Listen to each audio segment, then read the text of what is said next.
지난 한 주간도 믿는 사람으로 살아가느라 애를 많이 쓰셨습니다. 그 길을 걷는 교회 수요 묵상 사무엘 하 생각입니다. 추석을 쇠고 나니 거짓말같이 날씨가 변했습니다. 에어컨이나 선풍기를 틀지 않아도 지낼 수 있어서 참 다행입니다. 그런데 다행이긴 한데 자연스럽지 않게 중간 없이 극에서 극으로 흐르는 것 같아서 걱정이 되지 않을 수가 없습니다. 그래도 오랜만에 찾아온 이 쾌적한 날씨를 즐겨보려고 합니다. 오늘 말씀은 20년간 드러나지 않았던 언약궤를 가지고 오는 이야기입니다. 다윗이 다시 이스라엘 정병 3만 명을 징집했습니다. 다윗은 그들을 모두 이끌고 유다의 바알라로 올라갑니다. 거기에서 언약궤를 옮겨올 생각이었습니다. 그들이 언덕 위에 있는 아빈나답의 집에서 언약궤를 꺼내 새 수레에 싣고 나올 때 아빈나답의 두 아들 우사와 아히오가 수레를 몰았습니다. 그들이 아빈나답의 집에서 언약궤를 싣고 나올 때에 아히오는 궤 앞에서 걸었고 다윗과 이스라엘의 모든 가문은 온 힘을 다하여 온갖 악기를 연주하면서 주님 앞에서 기뻐했습니다. 그들이 나곤의 타작 마당에 이르렀을 때 소들이 뛰어서 궤가 떨어지려고 하자 우사가 손을 내밀어 하나님의 궤를 붙들었습니다. 그때 하나님께서 진노하셔서 우사를 치시니 우사가 그만 궤 곁에서 죽고 말았습니다. 그래서 그곳 이름을 베레스 우사라 했습니다. 이 말의 의미는 우사를 침이라는 뜻입니다. 이 일 때문에 다윗은 언약궤를 다윗성으로 옮겨가는 것을 멈추었습니다. 가드 사람 오벳 에돔의 집으로 실어가게 해서 석 달 동안을 기다렸습니다. 소식이 들리길 주님께서 오벳 에돔의 집과 그에게 복을 주셨다는 것을 듣게 되었습니다. 이 소식을 듣고 다윗은 언약궤를 다시 다윗성으로 가져올 계획을 세웁니다. 언약궤를 옮길 때 큰 축제를 벌였습니다. 다윗은 주님의 궤를 맨 사람들이 6걸음을 옮겼을 때 행렬을 멈추게 하고 소와 살찐 양으로 제물을 바쳤습니다. 다윗은 모시로 만든 에봇만을 걸치고 주님 앞에서 온 힘을 다해 춤을 추었습니다. 온 이스라엘의 환호성과 우렁찬 나팔 소리 가운데 주님의 궤가 다윗성으로 들어왔습니다. 사울의 딸 미갈은 이 광경을 지켜보고 있다가 다윗이 춤을 추는 것을 보고 속으로 그를 업신여겼습니다. 그들은 언약궤를 미리 쳐놓은 장막 안으로 옮기고 번제와 화목제를 드렸습니다. 다윗은 만군의 여호와의 이름으로 온 백성을 축복했습니다. 그곳에 모인 모든 사람들에게 빵 한 덩이와 고기 한 점, 그리고 건포도 과자 한 개씩을 나누어 주었습니다. 백성들은 그것을 받아 모두 자기 집으로 돌아갔습니다. 다윗이 궁으로 돌아가자 사울의 딸 미갈이 마중 나와서 이렇게 말합니다. 오늘 이스라엘의 임금님이 건달 패들이 맨살을 드러내고 춤을 추듯이 신하들의 아내가 보는 앞에서 몸을 드러내며 춤을 추셨으니 임금님의 채통이 어떻게 되겠습니까? 다윗은 미갈에게 말합니다. 그렇소. 내가 주님 앞에서 그렇게 춤을 추었소.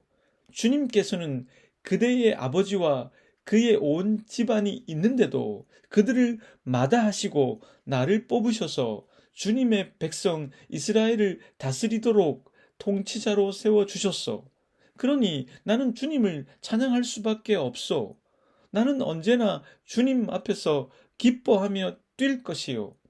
내가 스스로 보아도 천한 사람처럼 보이지만 주님을 찬양하는 일 때문이라면 이보다 더 낮아지고 싶소.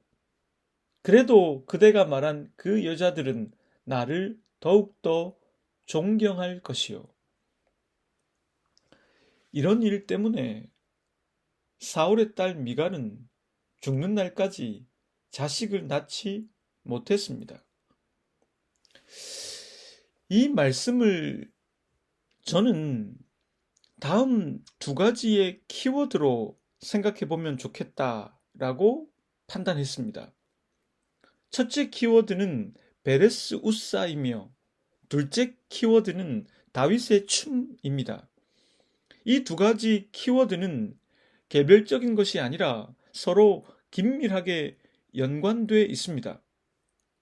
어떻게 연관되어 있는지 여러분들이 능동적으로 이 말씀에 참여해 보시길 바랍니다. 첫째, 베레스 우사입니다. 하나님의 언약궤는 블레셋으로부터 되돌아온 지 20년 동안이나 아빈나답의 집에 모셔져 있었습니다. 20년간 언약궤에 대한 기록이 없는 것으로 보아 이스라엘도 그리고 다윗도 언약궤에 대해서 생각할 여유가 없었던 것 같습니다. 이제 언약궤가 다시 이스라엘 역사에 등장하고 있습니다. 그렇다면 왜 재등장하게 되었을까요? 그 맥락을 안다면 그리 어렵지 않게 그 이유를 이해할 수 있을 것입니다. 다윗은 남유다뿐만 아니라 북이스라엘에서도 왕이 되었습니다.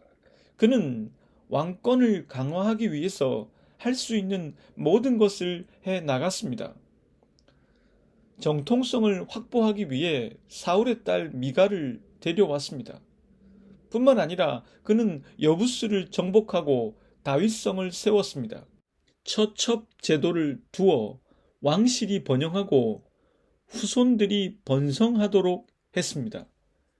블레셋과의 전쟁을 통해 그는 하나님께서 자신을 세웠다는 것을 증명했습니다. 이런 흐름 속에서 하나님의 언약궤를 다윗성으로 모셔온다고 하는 것은 다윗에게 더할 나위 없이 좋은 결정이었습니다. 왜냐하면 이 언약궤는 다음 두 가지의 목적을 달성하게 해주기 때문입니다. 첫째, 이스라엘을 선택하신 그 하나님과 다윗이 깊은 연관성이 있다는 것을 눈으로 보여주는 증거물이 될 수 있기 때문입니다. 사람들은 눈에 보이는 것에 약합니다. 이 언약궤는 이스라엘의 역사를 이끄신 그 하나님과 다윗의 결합을 의미하는 것이기 때문에 이스라엘의 전통적인 믿음의 계승자라고 하는 사실을 천명하는 사건이 됩니다. 다윗은 종교적인 의미에서도 적법한 계승자임을 밝히게 되는 것이고 또 그 언약궤는 그것에 대한 증거로 눈에 보여지는 증거물이 되는 것입니다. 둘째, 정치적인 목적입니다. 북쪽 이스라엘 세력과 남쪽 유다의 세력이 다윗이라는 인물 때문에 합쳐진 상황 속에서 다윗의 정치적 입지와 권위는 나라를 통치함에 있어서 결정적인 요인이 될 수밖에 없습니다.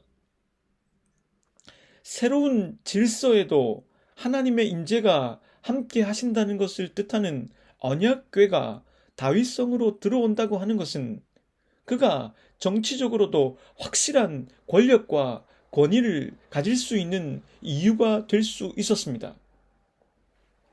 그렇게 놓고 본다면 다윗이 아빈나답의 집에 모셔두었던 언약궤를 가져오겠다는 결정은 그렇게 하지 않을 이유가 없는 것입니다. 그런데 문제는 눈에 보이는 언약궤가 아니라 하나님이시라는 것입니다. 하나님은 언제나 어디서나 누구 앞에서나 하나님이시기 때문에 인간의 계획에 맞추어 넣을 수 있는 분이 아닙니다. 아비나답의 집에서 언약궤를 가지고 나오는 것까지는 문제가 없었지만 운반하는 중에 나곤의 타작 마당에 이르러 그만 언약궤를 손으로 만진 웃사가 죽고 말았습니다. 하나님의 언약궤를 함부로 만진 웃사를 치심으로 그가 죽고 말았던 것입니다.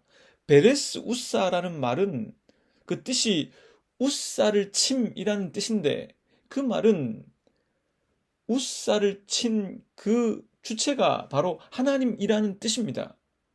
하나님은 당신의 거룩함을 그렇게 드러내신 것입니다. 그렇다면 하나님께서 베레스 웃사를 통해 의도하신 바가 무엇이겠습니까? 다윗은 그때에 모든 게 잘 풀리고 있었던 그 시기였다는 것을 우리들은 생각해 보아야 할 것입니다. 하나님께서 아직 사울이 왕일 때, 사울이 두 눈을 시퍼렇게 뜨고 있을 때 다윗에게 기름을 부으셨다는 이야기로 시작된 다윗의 여정은 그 무엇보다 아무도 하나님을 막을 수 없다는 것을 우리에게 일깨워 주었습니다. 그런데 문제는 하나님께서 하신 것이지 그 일은 다윗이 한 것이 아니었다는 점입니다. 다윗은 누구보다 다른 사람은 몰라도 자신은 그것을 인지하고 있었을 것입니다. 하나님께서 베레스 웃사를 통해 다윗에게 말씀하시는 것은 결코 다윗의 계획에 하나님을 맞추어 넣을 수 없다는 것입니다. 자칫 다윗이 모든 게 잘 풀리니 하나님은 항상 자신의 편이라고 착각할 수도 있는 그 시점에 하나님은 자유를 지닌 존재라는 사실을 다윗에게 엄중히 경고하고 계신 것입니다. 상수와 변수가 있습니다. 우리들은 자칫 하나님을 상수에 놓고 생각할 때가 있습니다. 그건 어리석은 생각입니다.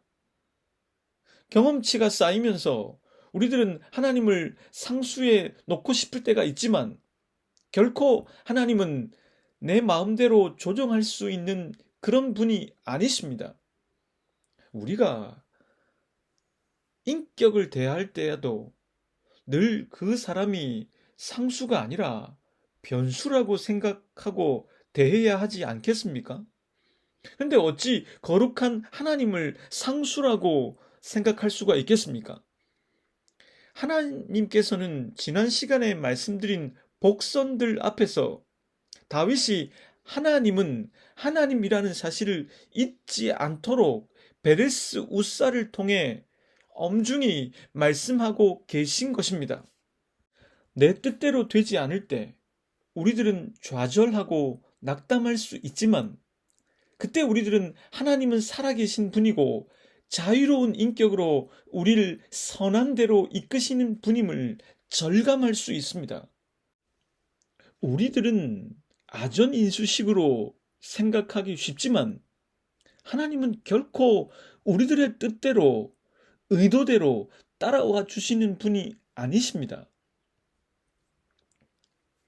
이제 둘째로 다윗의 춤에 대해서 생각해 보겠습니다. 다윗의 춤은 양단이 있다고 해석할 수 있습니다. 긍정적으로 보자면 이 춤은 하나님을 향한 다윗의 순수한 찬양을 의미합니다. 왕으로서의 체면과 채통 같은 것은 개의치 않고 온전히 하나님의 인재 앞에서 즐거워한 것입니다. 사람들의 시선이나 사람들의 생각은 고려하지 않고 온전히 하나님만을 고려하는 그런 행위입니다. 그는 종교적 활력을 마치 어린아이같이 표현한 것입니다. 그런데 이걸 부정적으로 보자면 이것은 가나안인들의 황홀경적인 종교적 제의의 춤과 유사하다고 할 수 있습니다. 다윗은 어쩌면 지금 그런 형식을 가져와서 자신의 신앙을 표현하고 있는 것인지도 모릅니다. 그렇다면 미갈은 왜 다윗의 이 춤에 대해서 부정적인 반응을 보였을까요? 우리는 저자가 계속해서 반복하는 미갈에 대한 수식어를 생각해 볼 필요가 있습니다. 계속 사울의 딸 미갈이라는 말을 반복하고 있습니다. 익숙한 표현으로 마치 관용구처럼 생각해 볼 수도 있지만 우리가 이 대목에서 이 표현을 눈여겨 보아야 하는 까닭은 사울의 딸 미갈이기 때문에 그녀는 왕의 격식과 채통을 누구보다 잘 알고 있었다는 뜻입니다.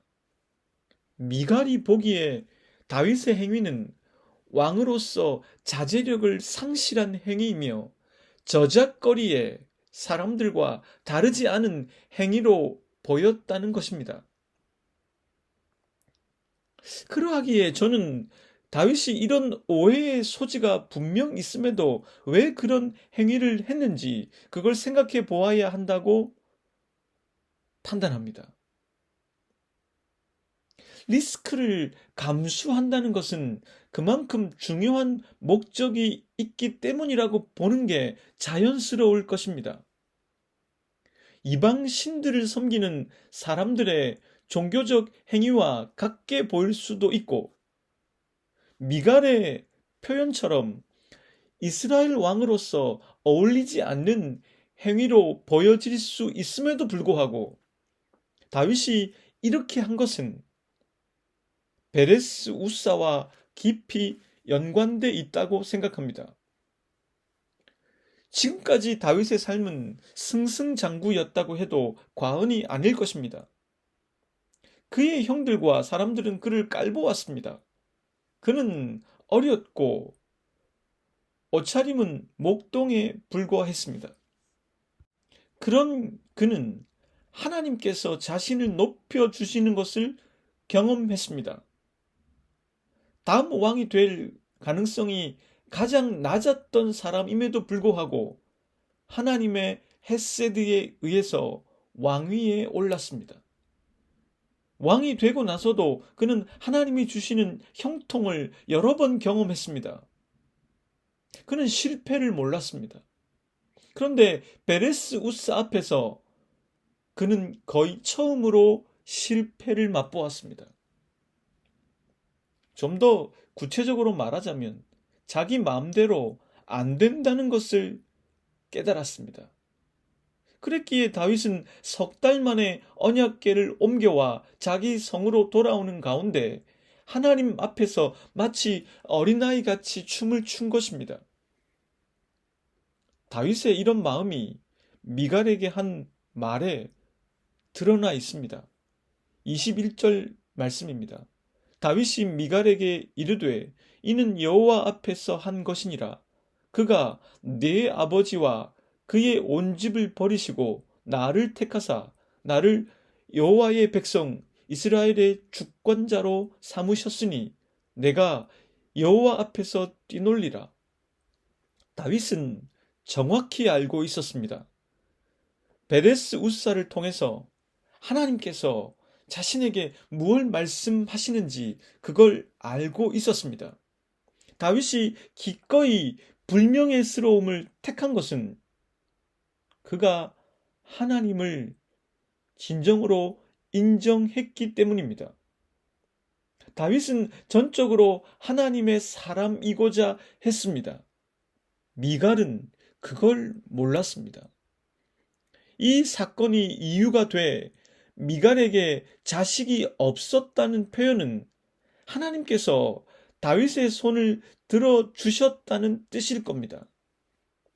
다윗은 사울의 딸 미갈에게 경멸을 받았지만 하나님은 다윗을 높여 주셨습니다. 예수님께서 이렇게 말씀하셨지요. 누구든지 자신을 낮추는 자가 높아진다고, 어린아이 같지 아니하면 천국에 들어갈 수 없다고, 처음 된 자가 나중되고 나중된 자가 처음 된다고. 우리 신앙의 진정한 지향점이 무엇이어야 하는지 알게 되는 대목입니다. 신앙의 진정한 지향점은 세속적인 번영이나 성공일 수 없습니다. 그것은 결국 베레스 우사를 경험케 할 뿐입니다. 우리는 다윗처럼 더욱더 하나님 앞에서만큼은 어린아이처럼 겸손해지고 자연스러워지고 즐거워하는 사람이 되어가야 합니다. 이런 사람을 하나님께서 진짜 높여주십니다. 함께 기도 드리겠습니다. 하나님, 베레스 우사를 통해서 하나님의 뜻과 의지를 정확히 파악할 수 있었던 다윗처럼 저희들도 당신의 뜻과 의지를 잘 분별할 수 있는 사람들이 되길 원합니다. 당신의 뜻과 의지는 저희들이 당신 앞에서만큼은 겸손해지고 당신에 대한 신뢰로 주어진 것들에 대해서 자연스럽게 반응하고 사람보다 당신을 더 의식하는 것임을 깨달았습니다. 베레스 우사와 다윗의 춤을 통해서 주신 이 메시지를 삶에 잘 녹일 수 있도록 도와주십시오. 예수 그리스도의 이름으로 기도드립니다.